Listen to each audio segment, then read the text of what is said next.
it is time to introduce our next panel, which is Finding the Sweet Spot, the Cybersecurity Financial Case. This will be moderated by Anita Nikolic, University of Illinois at Urbana-Champaign. So welcome, panelists. Everybody is on. Those are some awesome slides. I hope Rob is going to share those. Those are really, really good. Okay, I'm going to introduce each presenter. Hopefully you guys can hear me. I have a headset that works now and then. I'm going to introduce each presenter alphabetically. They're going to give a few minutes, just kind of remarks that they have.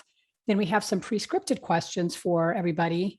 And after that, we'll take some questions from the audience. I have a bunch of backup questions, but I'm hoping that it's kind of interactive. So I'm going to go ahead and get started. And let me make sure. Is David on the call? Why do I not see him? David Halstead. I do not see David. Let's give it 10 seconds while I ping him.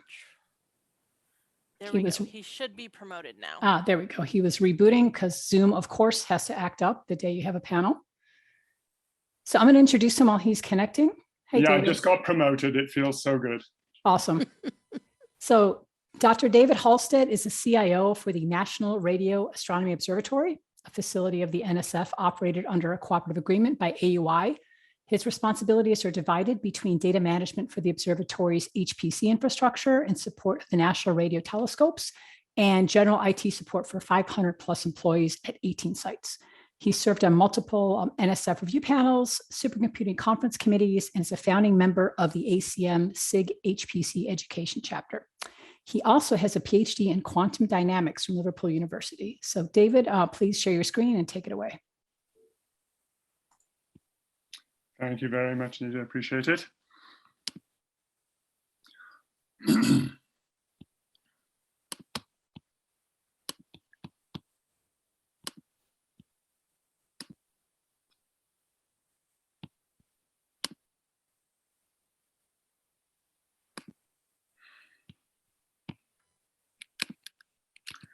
Okay, now as always, the question becomes, can everyone see that?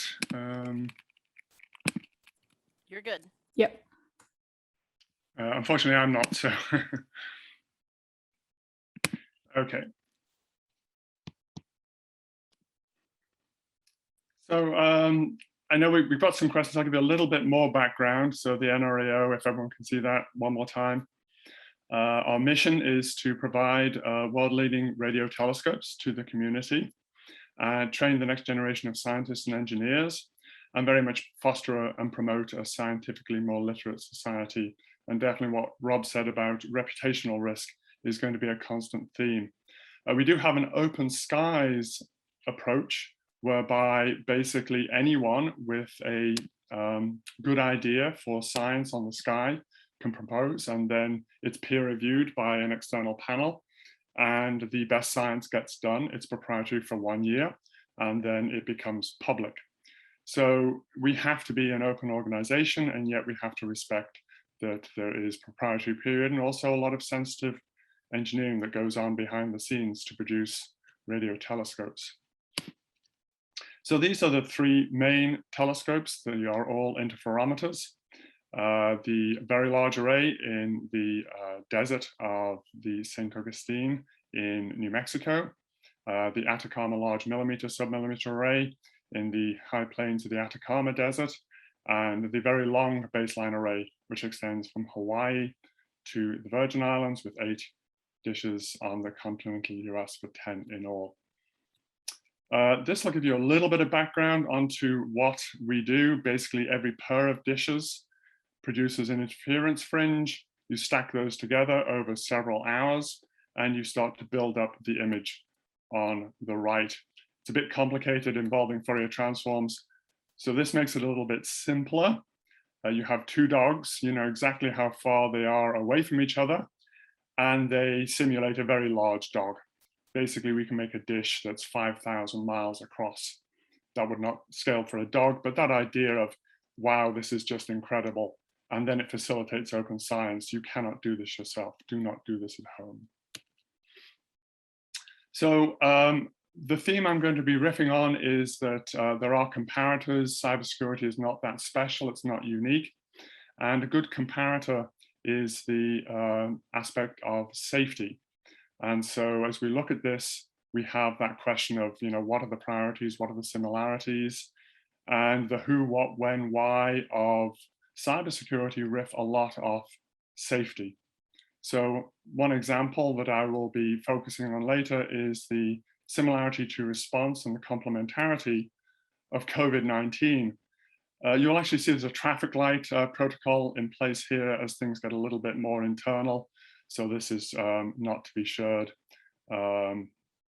outside this meeting. And basically, these are all the sites which we serve and secure. 4 main sites down in Chile, New Mexico, Greenbank, West Virginia, and Charlottesville. But of course, in COVID, we sent everyone home, literally. In fact, Alma had to go offline for about 18 months. So as you look at cyber risk as opposed to safety risk for people, if you had a cybersecurity incident that took one of these billion-dollar telescopes offline for 18 months, that would be really, really bad. But the ability to send everyone home and have them work safely and securely does speak to that similarity, complementarity, and need for commonality between those two areas. I think I'll leave it there because I have specific questions that we'll come back to in a minute. Back to you, Anita. Thank you. That was really cool. I love that visualization. So next we have Rebecca Kaiser.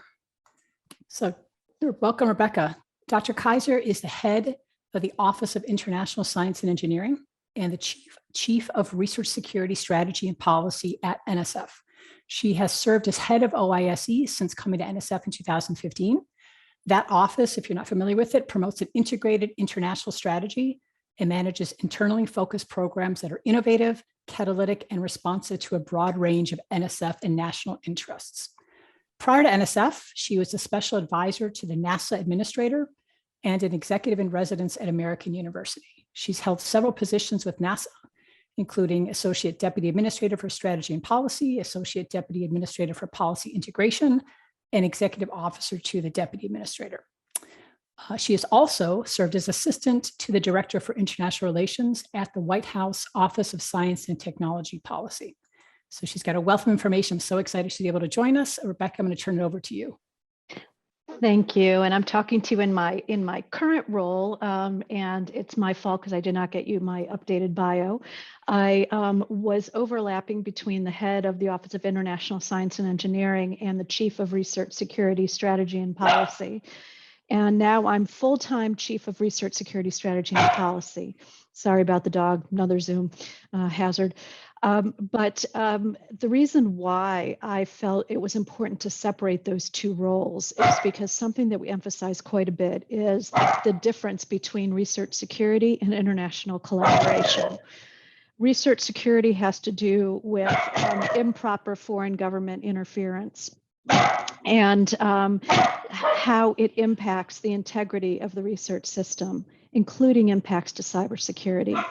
And of course, international collaboration is encouraged. It's something we want to do. And of course, all of our facilities engage in international collaboration all the time, whether it's international users, whether it's partnering on the sharing of data and leveraging, whether it's leveraging our different facilities together. And these are all a vital part of the research system.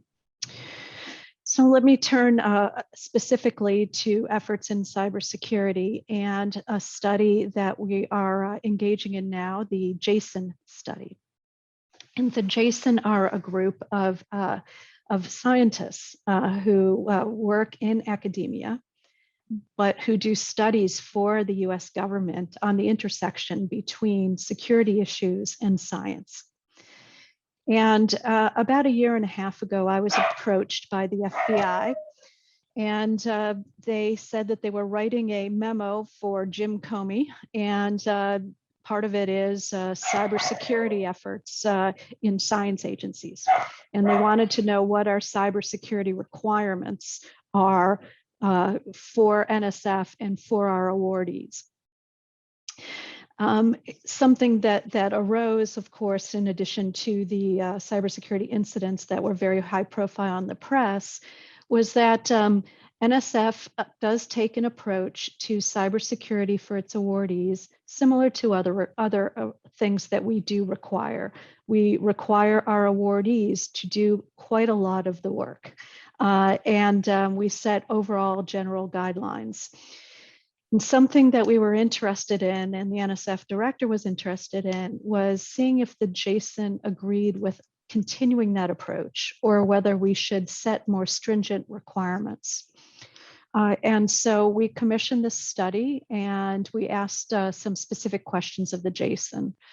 The first question is, what are the unique characteristics of NSF major facilities that require special consideration in the establishment of cybersecurity policies and practices compared to research facilities or national labs supported by other federal agencies? Second, what are the major cybersecurity risk categories and specific threats at NSF facilities? Our facilities, infrastructure components, or data, are there any that are particularly vulnerable and may require additional precautions? Third, are there new types of facilities or data infrastructures expected in the future that may require different approaches to cybersecurity? Fourth, what are the opportunities and challenges that NSF would face if it continues with the current framework laid out in NSF's Major Facilities Guide and NSF's Trusted Cyber Infrastructure Program? And what would be the opportunities and challenges that would be provided if NSF's role were more focused on requirements? And fifth, are there principles or specific practices that JSON would recommend NSF adopt, either fully or in a tailored manner, in finding the right balance point between open science and cybersecurity, and for evaluating the balance over time? So the JSON have met a few times. They have met with David and with others from facilities who are experts in this. They've met with the Trusted CI folks, and they've met with the NSF Office of Advanced Cyber Infrastructure. They have provided us with their draft report, and we expect the final report to be ready in the next couple of months. What we're talking about right now is how much of the report we can release publicly, how much of the report can we release to our awardees, and how much of the report can we not release? And that question really is about the risk that may be involved if parts of the report expose some vulnerabilities that we don't want it to expose publicly. Our main interest, as you can imagine, is providing as much of the report as possible to our awardees who have equities in this situation and need the information. I think the good news about the report from the draft that we've seen is that there is not a recommendation to make major changes to NSF's approach. There certainly is acknowledgement of the valuable work that Trusted CI does. And there are recommendations to think about ways we can better systematize that effort so that we have more coverage over most of our large facilities. And I should say that this study focused on large facilities only, due, of course, to the scope and scale. It does also say that we need to plan in advance for future facilities, given that data will more likely be in the cloud in the future with those unique cybersecurity vulnerabilities there. And there'll also be more real-time test beds and real-time provision of data that are going to need special concerns. So again, I think the report does lay out some things that NSF does need to do to better systematize efforts to provide assistance to awardees, systematize things to do better reviews of cybersecurity efforts of awardees, and thinking about policy efforts that we need to put into place for the future. And of course, I'm interested in making that connection between cybersecurity and research security that I talked about earlier, and I'll address that more in the question and answer period, but I'll stop there. Thank you very much. Thank you, Rebecca. I am super excited for that report, whatever you can release. And I love that the world is changing and NSF is evolving its approach to security. It's great to hear. Next up, from industry, we are so happy to welcome Pamela Nygro. So Pamela is the VP of IT and Security Officer for Home Access Health Corporation. She currently serves as a vice chair on the board of directors for ISACA International, it's a big security organization. She received her MBA from the Stewart School of Business at IIT. She has over 25 years experience in the IT and security industry, and she holds numerous certifications. She contributes to industry certification review manuals, training materials, and industry journals and articles. And she's achieved her Distinguished Toastmaster Award from Toastmasters International and is a frequent speaker. So welcome, Pamela. Thank you. I just wanted to share a couple of things pretty much about what we're doing, and certainly in terms of research, we had talked a little bit about my industry and my organization. I wanted to let you know about that we're actually a lab, and just trying to share my screen here. So I think I can share, right? It's giving me, yeah, there we go. And it is a place that we had to pivot. Actually, when we first came on with COVID, Home Access Health was recently acquired by Everly Health, and Everly Health, start here, is a modern diagnostics driven care. So we're really trying to put information into people's hands that they can make better and more informed decisions about their health. And so it was very important that we had a program already going that started to do what we call gaps in care. So it was doing fit tests, it was doing A1C tests and other types of home tests. As Everly Health acquired us, we've now expanded our testing, and we have tests that now can come into your home. You could take these tests and do the results. So the challenge is, how do you protect all that data?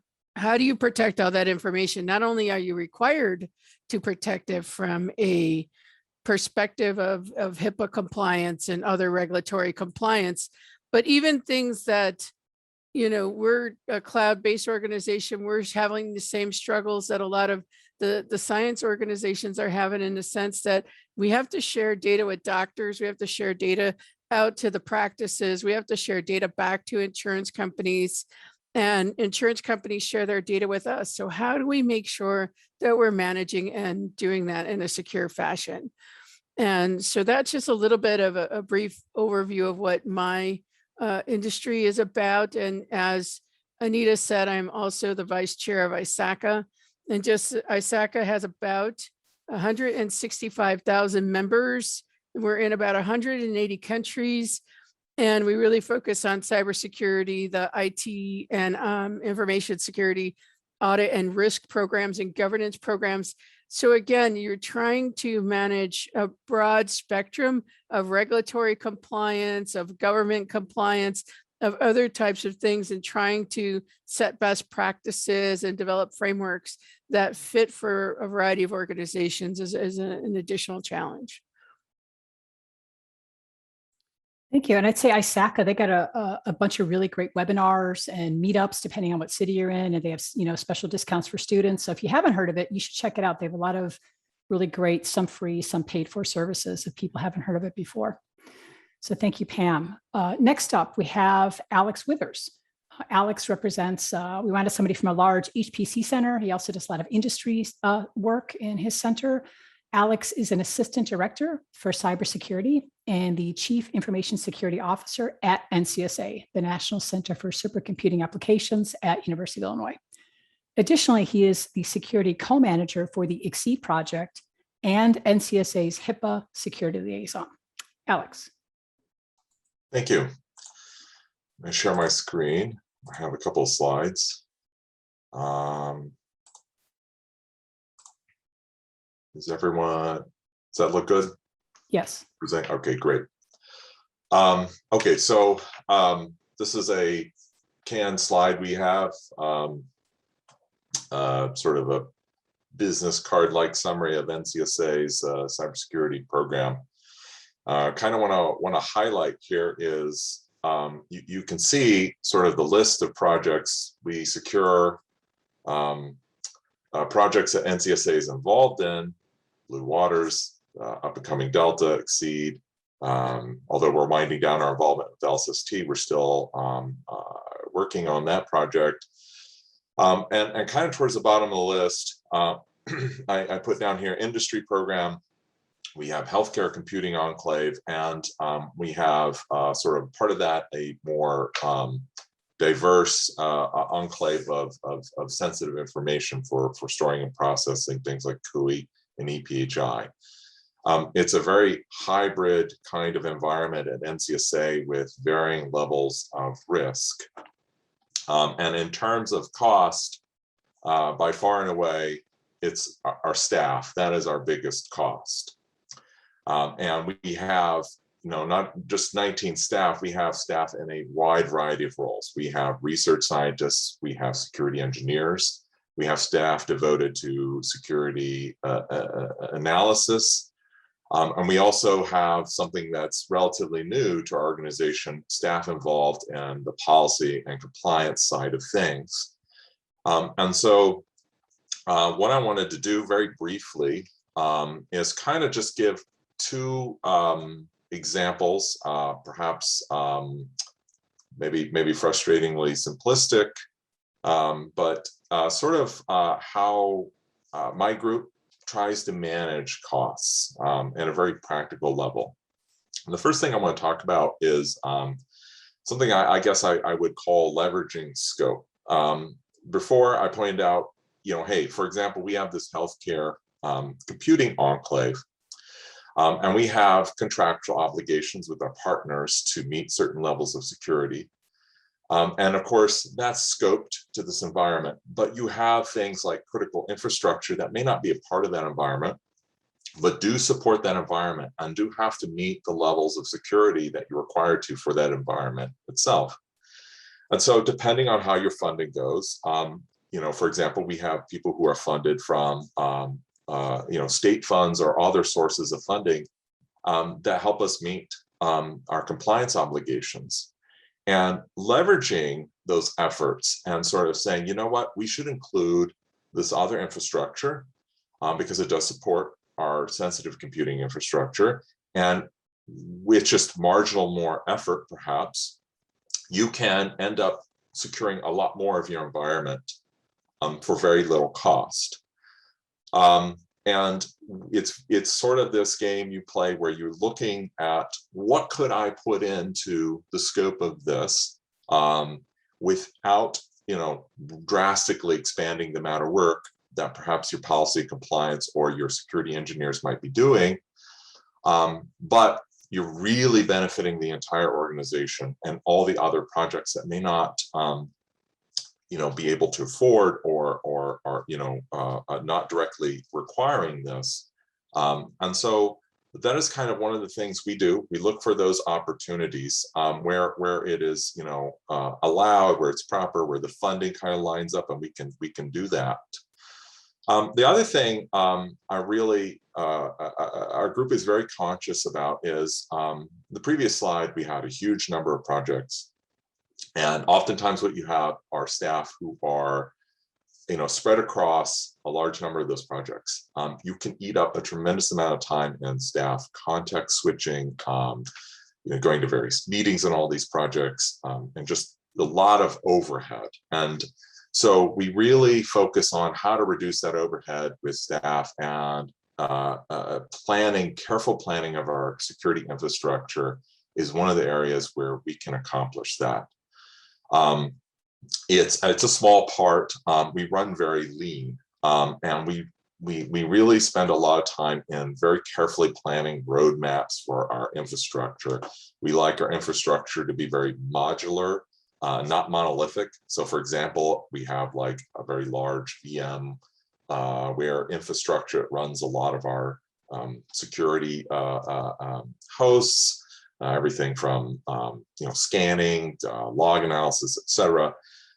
We want these things to be modular so that we're not paying huge amounts of money every year to replace giant pieces of infrastructure. And if we found that if we do this and we plan very carefully and things are in sort of, quote unquote, bite-sized pieces, the amount of staff time that we, devote to this tends to be smaller. The organizations and projects that, help fund this infrastructure end up liking this because, when we come up with sort of, this is how much we need, it tends to be smaller. It does take planning, and it does take some amount of work, but I have found that it ends up really, reducing staff time, reducing sort of, the big hits that you might take. So I just wanted to give two kind of real practical examples. I'm very happy to discuss more of these in detail or answer questions. Yeah, I think I'm just going to leave it at that and go ahead with the Q&A. Awesome. Thank you, Alex. We got some questions queued up. I have some I want to just kind of get the panelists warmed up, and then we'll move to the audience Q&As. So one of the ones that's been around for a long time, but I'd still like to ask this, I'm going to direct it to David.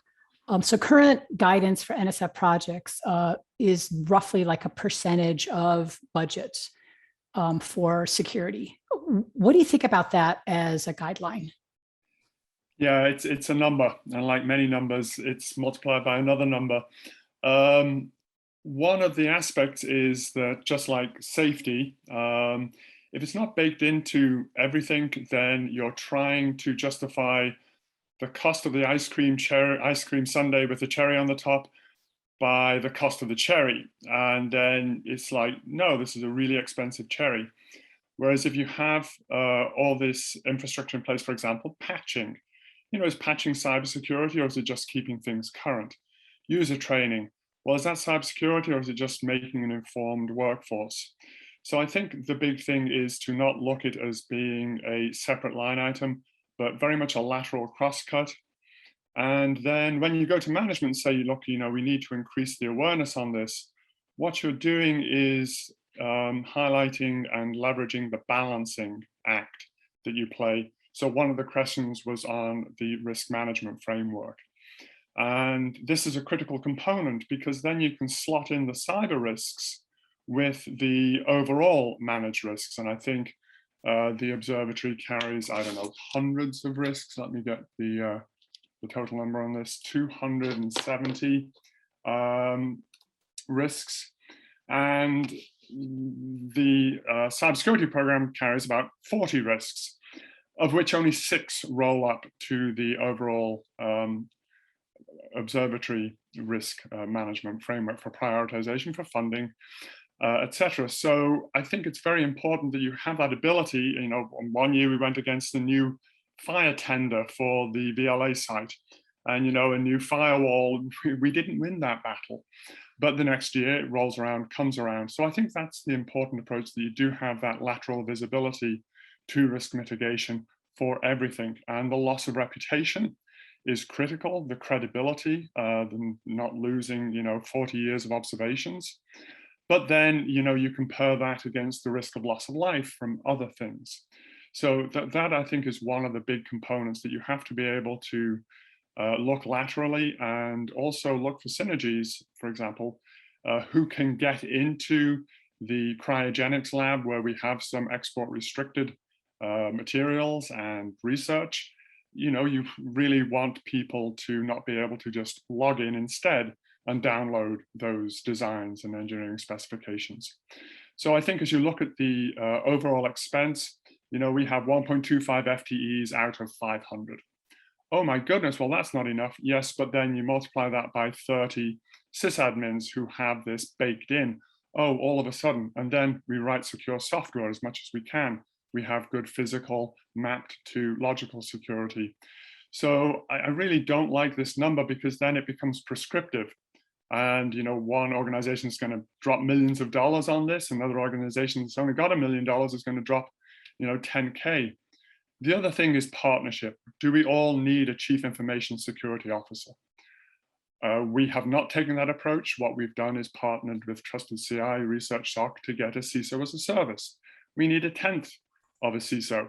What we really needed was a cybersecurity specialist, and we did get that funded. So it's a long answer to, yeah, it's a number, but it's much more important to have the why, what is this person going to be doing? And what they're basically doing is ensuring that we are playing the balancing act appropriately and not over-investing in one area when we've left all the windows open in another. And it sounds like you baked this in the culture so that software developers know security. Sysadmins, they are security aware. So that, I imagine that helps your spend as well. It does. It's, again, a journey. We have by no means solved this, but we are raising that awareness. Anyone else have any thoughts on this? If not, I got a question about metrics, but anybody else have any follow-ups for David? I just wanted to add that the Jason really acknowledged this as well, what David is saying, and that the risks that David is talking about may very well depend on the type of facility, the age of the facility, the nature of it. And so one size does not fit all. And so that does then, dictate how much you do need to spend, as well as who you do need to partner with to address the risks. I think overall, certainly there are going to be cybersecurity risks and there are going to be breaches. We can't get away from that. And so how do you build this in, and how do you plan for the future? And I think these are things that we all really do need to focus on. So another topic kind of related to that, I'm going to direct this at Pam. Another thing we wrestle with science projects is, how can NSF projects, and I'll broaden that to even like campuses, how can you demonstrate to leadership, stakeholders, auditors, that you have an effective security program, particularly as more stuff moves to the cloud? So Pam, you come from enterprise, give us some wisdom on this. I wish I had the silver bullet, but I'll just share with you what I do, and hopefully that'll give you some insights. One of the things that I think is really important, and it's very difficult for those of us, especially in the cybersecurity space, is translating what we have into business and how that affects the business, or how that affects the research center, or any place that is non-technical, I think is a good, and non-technical from a cyber perspective. I think another thing that really helped, especially in the different organizations that I've worked in over the years, is getting one framework, aligning under one risk framework, so that you do not have your auditors coming in speaking of their risk, your enterprise risk people coming in speaking of their risk, and cyber coming in speaking of their risk. And somehow or another, leadership is all confused because there's different languages and different measurements, and it's not a cohesive set of risks. And that is very hard to do. We've done that in certain areas very, very well. In other areas, we could still see that they've kind of have their own little bubble. And so you have to kind of bring them in and bring them to the table. But one of the things that I found extremely successful, and I'm not trying to promote anyone's methodology or book or anything such as that, but there's a gentleman who wrote a book called How to Measure Anything Cybersecurity. He also wrote How to Measure Anything Risk. He uses quantitative risk analysis models, and he really starts to put in a lot of factors. And so you really start to get down to that data, right? You get to that point of that data, and you're starting to have now real fact-based conversations that you can quantify and put dollars behind. It was, I think originally, forgive me for saying this, but cybersecurity folks were kind of Chicken Little. It's like the sky's on fire, the sky's falling, and didn't really come to the table prepared with, here's what could happen, here's the costs, here's what we need to do to mitigate it, or here's a 3-year roadmap to mitigate it, and how do you want to come to the table? So those are different aspects in which to do that. There's the framework that I use is called factor analysis of risk of information risk, and it's what they call FAIR methodology. And they teach you a lot of that. It's not easy. I'm not the easiest to quantify this. It's really putting in, I know cybersecurity got into heat maps for a while, and I think it's still popular, but heat maps don't tell the whole story. And heat maps kind of give you an illusion that you're doing things well, and then really not giving you that quantitative understanding that you're doing well. So it's really important to really start to think about this from, different ways in which you can measure it, and have everybody measure the same. So it's not only the same risk framework, it's the same measurement framework, which is a harder hill to climb, right? That's not as easy to get your external from cybersecurity, your auditors, and to bring that same language to the table. So it's really important to then start to align cybersecurity to enterprise strategy and thinking about the language of business. And how do we start to talk about what we do in such a way that the board of trustees, the presidents of the colleges or whatever, have an understanding of what that risk impacts or how that risk impacts them. I think that's great advice. Many of these projects don't even have a CISO or even a security person. So I think keeping that in mind, how do we sell the risk to people who are not security people is vital. So Rebecca, I have one for you that's maybe a little off base, but how should NSF provide, as you're evolving, do you feel like NSF needs to provide more guidance on privacy in addition to security? So I think that privacy is a huge issue because, of course, it's defined in many different ways.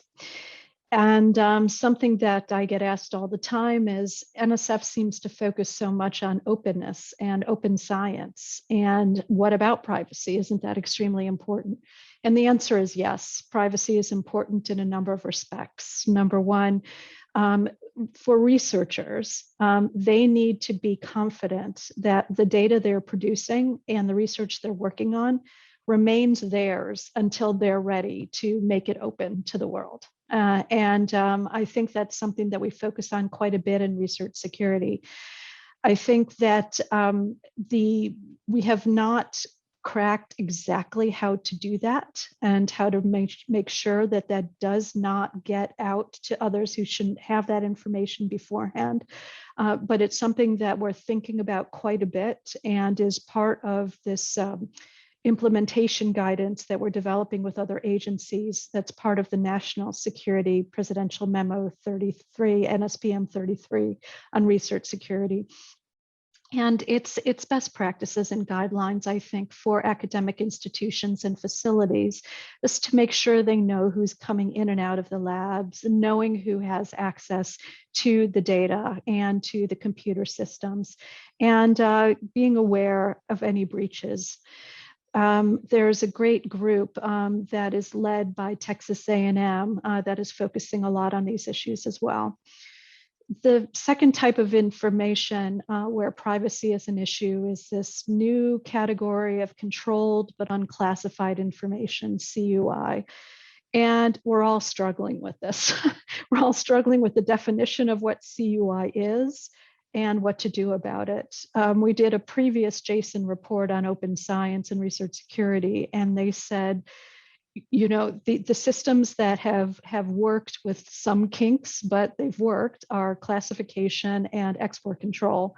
And now we're introducing this new whole thing of controlled but unclassified information. That's something that we're just starting to develop the guidelines for government agencies on CUI and how to categorize it and how to protect it. And there is going to be guidance that's going to be going out, especially to large facilities and larger scale awardees, mostly on how you label this controlled but unclassified information, that you store it properly. You know, I think that that's going to be an ongoing issue because we're all not satisfied with, I think, the lack of definition of what this CUI is. So we're going to have to partner with our awardees and work this out together to better define it. I'm going to move on to some audience questions because we got some really nice questions. I'm going to kind of triage and work backwards, actually. I thought this one's really interesting. Maybe, Alex, maybe you want to start since you haven't answered one yet. Do you have any suggestions for quantifying and weighing reputational risk? And I won't put Alex on the spot if somebody wants to jump in, but this one comes up all the time. Quantifying and weighing reputational risk. I don't really have a way of quantifying that per se. I mean, obviously, I guess if I was put on the spot that I had to, you know, you think of the systems that are most public and most accessed, whether that's web servers, whether that's points of access into your infrastructure for your users. I mean, beyond just looking at, well, how many users are utilizing the system? How big is the system? Is this something that is, a huge part of our, our funding? I mean, these are all things, I guess. So we do this at the NCSA. We understand, what are our biggest reputational sort of systems, and it's really just kind of an amalgam of all of that. There are, and it's not just the reputation for us, but for the project itself as well. I think we do point out repeatedly that cybersecurity is much more than just confidentiality and protecting data. It's ensuring that the projects that are relying on our infrastructure can maintain continuity of operations, and I think that factors into the reputation as well, because it's not only affecting our reputation, it is also affecting the project's reputation. They might have infrastructure spread across multiple institutions. We're just a part of that, but there's sort of like a splashing effect, and so that gets factored in as well. But it's hard for me to quantify that. Pam, did you want to? Pam, I don't want to cut you up, but Pam, you look like you want to say something, and maybe coming from industry, you have some better way to do it than we do. We wrestle with this all the time. I don't think industry has solved the problem either. I think what we had to do is really focus on who are our peers. And if we started to erode our business to the peers, what does that cost, right? So if we decided that we're not going to do effective lab treatments or effective lab results, we're not going to secure data properly, and our business erodes. And sometimes it can erode quickly or slowly over time. What is that actual cost? And start to then think about, from a perspective of, one of the ones, it's a catastrophic example, and many people probably don't know, but Arthur Andersen actually went out of business due to reputational risk. They really, in a court of law, at the end of the day, were not found guilty. But by the time they got through all those court hearings, they were actually out of business because nobody could trust their brand anymore. So we start to try to think about it from a business perspective. Let's say we're, a $3 billion company, and we get a breach or a bad outcome, and now we may have lost a particular amount of business to then another organization. And sometimes you can see that because a lot of our from our perspective, our contractual basis, you were talking about grants, right? So what if next year you don't get that grant, or the year and you wind up not getting those grants, or we're not getting those contracts? We find out that we lost a contract to one of our competitors. How much is that contract worth? And there was a security incident before I came on board at my particular company, and it did cost us some contracts. And, and we had to then start to demonstrate, not only are we doing better in security, which is why they brought me on board, but, try to earn that trust back. It's not so much the cost sometimes, it's now taking those extra steps, because you have to now work extra long and extra hard to regain that trust, to build that business back. So, those are the kinds of things when you start to look at your operational costs in terms of acquiring a customer, and then thinking about having to reacquire that same customer where it may take you twice as long. And those start to then you could put numbers around, because a lot of folks know the cost of acquisition for a customer, and then think about trying to multiply that by a factor of 2 or 3, because you now have to re-earn their trust. Yeah, I hope that helped. I think that's very helpful. Even in R&E, we've got to partner with each other. You don't want to partner with somebody who has no clue about security. I'm going to take another question from the Q&A. Arun asks, how much to spend on user education? It's a great question because a lot of times we don't necessarily do it. David, I don't know if you want to talk a little bit since you seem to have this under control pretty well. Yeah, right, sure. We send emails to our users. No. Yeah, we have two main thrusts on this. One is a canned online cybersecurity training from a company with 4 letters in it. And that is required by all employees from the janitors to the director. And, you know, it takes about 1 hour for the initial and then 20-30 minutes for the refresher.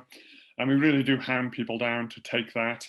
And then the other one is the in-person briefings, which of course have been Zoomed.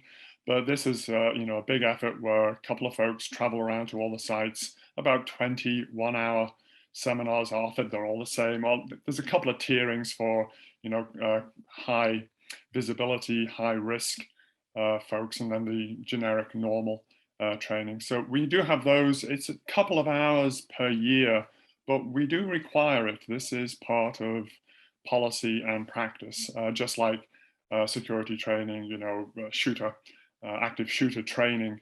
This is just very useful to have that steady drumbeat that it's important. Also onboarding training, there's no point waiting 11 months for this. So we do require that. We have some component of that in onboarding. So it's absolutely critical.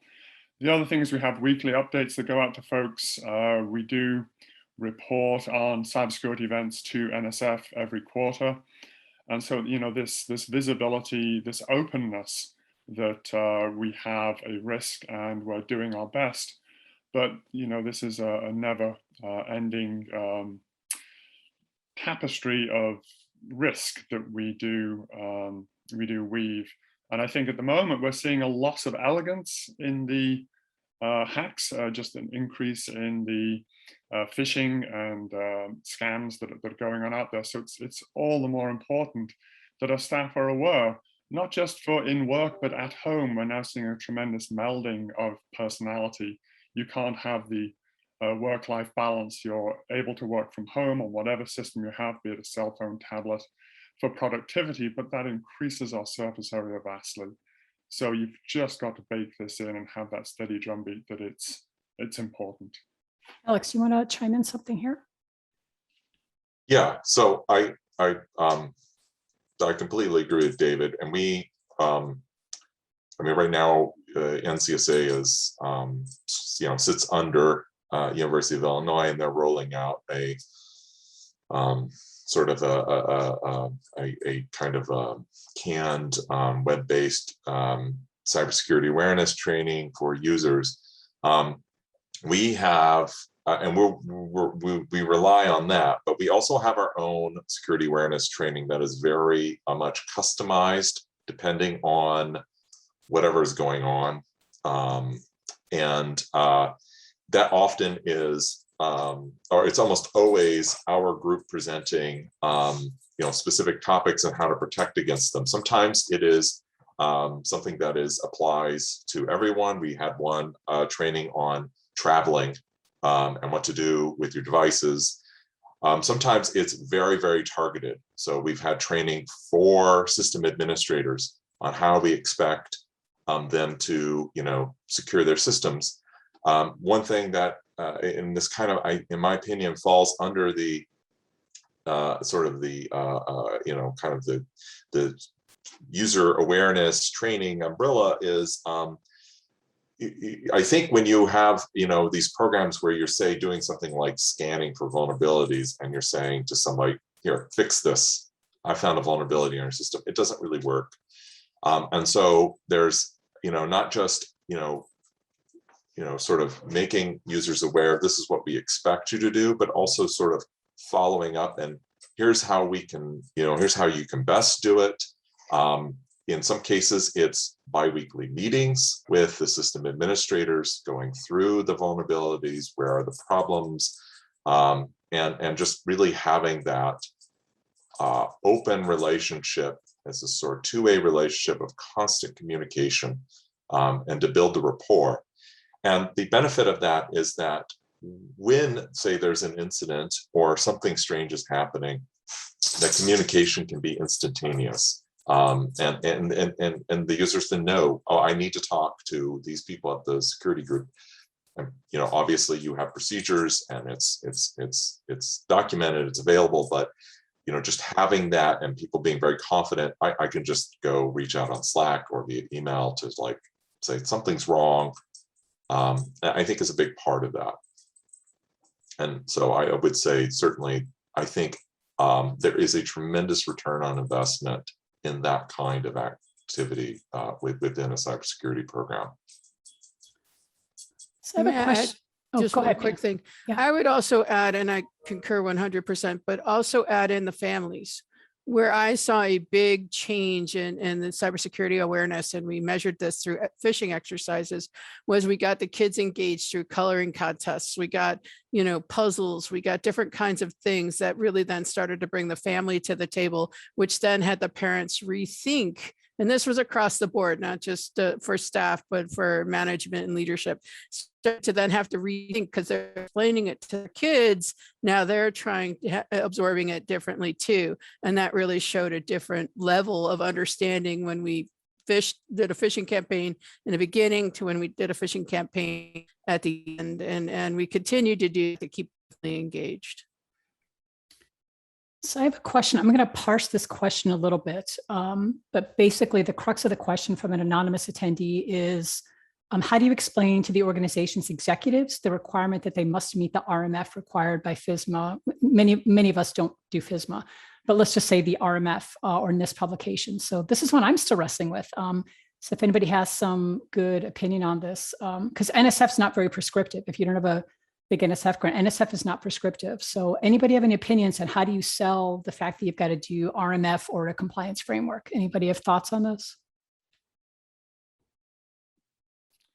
Well, you know, section 6.3 of the major facilities guide does give you some guidance that you should, you know, go down door A or door B. We did follow the CIS framework.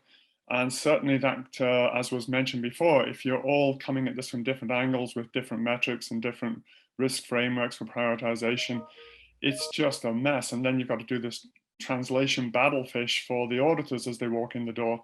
And they have a different view if they're doing cybersecurity insurance or data integrity. There's just a completely different view. So having something that is not just for the auditors, that is for yourself and says, you know, you need good inventory management, you need good data labeling, good tagging, good communication of when something's export restricted. And then you can fairly easily move laterally to another lens on this existing practice. For example, you know, resetting passwords used to be a favorite thing to have compliance. And we just basically found an article that said, that's silly, that doesn't make you more safe, that has its own chest of risks. So I think the idea that if NSF can be prescriptive, they have already been, they've given us a few leads, but it does depend. Are you doing open science? Or are you doing very sensitive export restricted? And so I think that, yeah, but I really don't want NSF telling us how to do, you know, radio astronomy as opposed to oceanography. But the idea that these are some lower common denominators that will help, I think that's been very helpful. I want to ask one last question. I want to direct this at Rebecca. Again, this is something our project wrestles with. I'm going to read this question from Alistair Neal, who's wondering if funding agencies have a role to help institutions quantify these things by having guidance regarding the weights they use in funding decisions. I love that. Voluntarily submitting to an audit to receive a certification that NSF and other agencies would consider when making grants could go some way to help institutions quantify the risks. Any thoughts about this? Yeah, as you can imagine, we've considered all of those options, and there are some NSF programs where cybersecurity and cybersecurity plans are actually part of the review process, and it's a certain criterion that's reviewed by experts as part of the review panel. We have not done that across the board just because of the huge amount of proposals and programs that we have. And so I think this is something else that we need to think about and why we're parsing the large facilities, and even the large facilities. As David said, there's a huge variety between the academic research fleet and the radio astronomy facilities and others. And so looking then at what can we do, I think trusted CI and funding that as technical assistance, we have heard that has been very helpful. What we need to think about doing is how we better systematize something like trusted CI to give technical guidance to awardees. And we are not thinking at the moment about imposing additional requirements. We're thinking about how to systemize and give additional technical assistance in that realm. We are also thinking about how to better incorporate cybersecurity efforts without being too prescriptive, but into our annual reviews, and have this just as a regular thing as part of the reviews.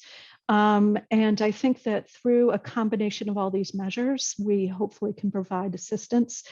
The next step, however, is the resources. And that's what we're working on and figuring out.